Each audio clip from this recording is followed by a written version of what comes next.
ಈಗ normal delivery ಆಗೋದೇ ಕಡಿಮೆ. ಅಂಥದ್ರಲ್ಲಿ ಯಾವುದೇ ವೈದ್ಯಕೀಯ ಡಿಗ್ರಿ ಇಲ್ಲ, ಯಾವುದೇ ಟ್ರೈನಿಂಗ್ ಇಲ್ಲ. ಬರೀ ತಾಯಿ ಹೇಳಿದ್ದನ್ನೇ ವೇದವಾಕ್ಯ ಅಂತ ಪರಿಗಣಿಸಿ ಕಳೆದ 30 ವರ್ಷಗಳಿಂದ 5,000ಕ್ಕೂ ಹೆಚ್ಚು ಹೆರಿಗೆಗಳನ್ನು ಯಾವುದೇ ತೊಂದರೆ ಇಲ್ಲದೆ ಮಾಡಿಸಿ ಸೈ ಎನ್ನಿಸಿಕೊಂಡ ವಿಶೇಷ ಮಹಿಳೆ ಆದೆಮ್ಮ, ಅಲಿಯಾಸ್ ಸೂಲಗಿತ್ತಿ ಆದೆಮ್ಮ ಅಥವಾ ಹೆರಿಗೆ ಆದೆಮ್ಮ.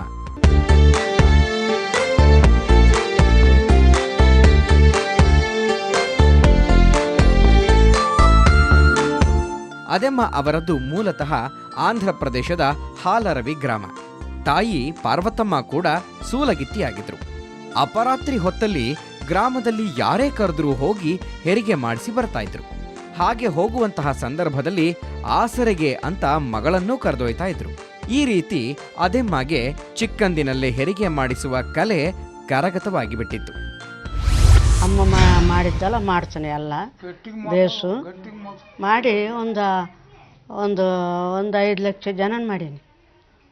ಮಾಡೀನಿ. ಮತ್ತೆ ಇವಾಗ ಮಾಡಿಸ್ತೀನಿ. ಮತ್ತೆ ಬುಡ್ಗೊಳ್ರು ಬಂದು ಕರ್ಕೊಂಡು ಹೋಗ್ತಾರೆ. ಇವಾಗ 6 ಜನ ಆಯ್ತು ಮಾಡಿ. ಮತ್ತೆ ಇದು ಎಟತ್ನಾಗ ಬಂದರೆ ಅಟತ್ನಾಗ ಹೋಗಿಬಿಡ್ತೀನಿ. ಹೋಗಿಬಿಡ್ತಾರೆ ಕರ್ಕೊಂಡು ಆಟೋದಾಗ, ಬಂಡ್ಯಾಗ, ಕಾರ್ನಾಗ ಕರ್ಕೊಂಡು ಹೋಗ್ತಾರೆ. ಮಗಳಿಗೆ ಹೆರಿಗೆ ವಿದ್ಯೆಯನ್ನ ಕಲಿಸಿದ್ದ ತಾಯಿ ಪ್ರತಿಫಲವಾಗಿ ಯಾವತ್ತೂ ಹಣ ಪಡೆಯಬೇಡ ಅಂತ ಹೇಳಿ ಪ್ರಾಣ ಬಿಟ್ಟಿದ್ರಂತೆ. ಕೇವಲ ಹೆರಿಗೆ ಮಾಡಿಸಿಬಿಟ್ರೆ ಆದೆಮ್ಮಳ ಕೆಲಸ ಮುಗಿಯೋದಿಲ್ಲ. ಹೆರಿಗೆಯಾದ ಮಾರನೇ ದಿನದಿಂದ ದಿನವೂ ಕೂಡ ಬಾಣಂತಿ ಮನೆಗೆ ಭೇಟಿ ನೀಡಿ ಮಗುವಿಗೆ ಎಣ್ಣೆ ಹಚ್ಚಿ ತಿದ್ದಿ ತೀಡಿ ಸ್ನಾನ ಮಾಡಿಸೋದು ತಮಗೆ ಬಂದ ಕರ್ತವ್ಯವೆಂದೇ ಅವರ ನಂಬಿಕೆ. ಈ ಕೆಲಸವನ್ನ ದಿನವೊಂದಕ್ಕೆ 2 ಬಾರಿ ತಪ್ಪದೇ ಮಾಡಿಸ್ತಾರೆ.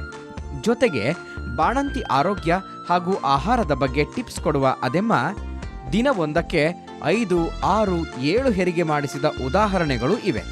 ಸೇವೆ ಪಡೆದುಕೊಂಡವರು ಎಷ್ಟೇ ಪ್ರಯತ್ನಿಸಿ ದಮ್ಮಯ್ಯ ಅಂದರೂ ಯಾರಿಂದನೂ ಕೂಡ 1 ನಯಾ ಪೈಸೆ ಹಣ ಮುಟ್ಟೋದಿಲ್ಲ.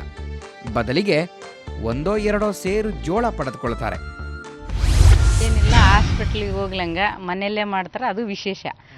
ಆದರೂ ಬಡವರಿಗೆಲ್ಲ ಚೆನ್ನಾಗಿ, ಎಲ್ಲಿ ದೊಡ್ಡವ್ರಿಗೂ ಬಡವ್ರಿಗೂ ಆಸ್ಪತ್ರೆಗೆ ಕಳಿಸ್ಲಂಗ ನೀಟಾಗಿ ಮನೆಯಲ್ಲೇ ಮಾಡ್ತಾರೆ. ಆಮೇಲೆ ದುಡ್ಡು ಇಸ್ಕೊಳ್ಳಲ್ಲ ಅವರು. 1 ಸೇರು ಜೋಳ ತುಂಬಿಡ್ರಮ್ಮ, ನಮ್ಮ ತಾಯಿ ಹೇಳಿದರೆ ನಾನು ದುಡ್ಡು ಇಸ್ಕೊಳ್ಳಲ್ಲ, ಬಂದರೆ ಮಾಡಿದ್ರೆ ಪುಣ್ಯ ಬರುತ್ತೆ ಅಂತ ಹೇಳಿದರು. ಅದಕ್ಕೆ ನಾವು ಯಾರು ಕೊಡಲ್ಲ, ಸುತ್ತಮುತ್ತ ಯಾರು ಕೊಡಲ್ಲ.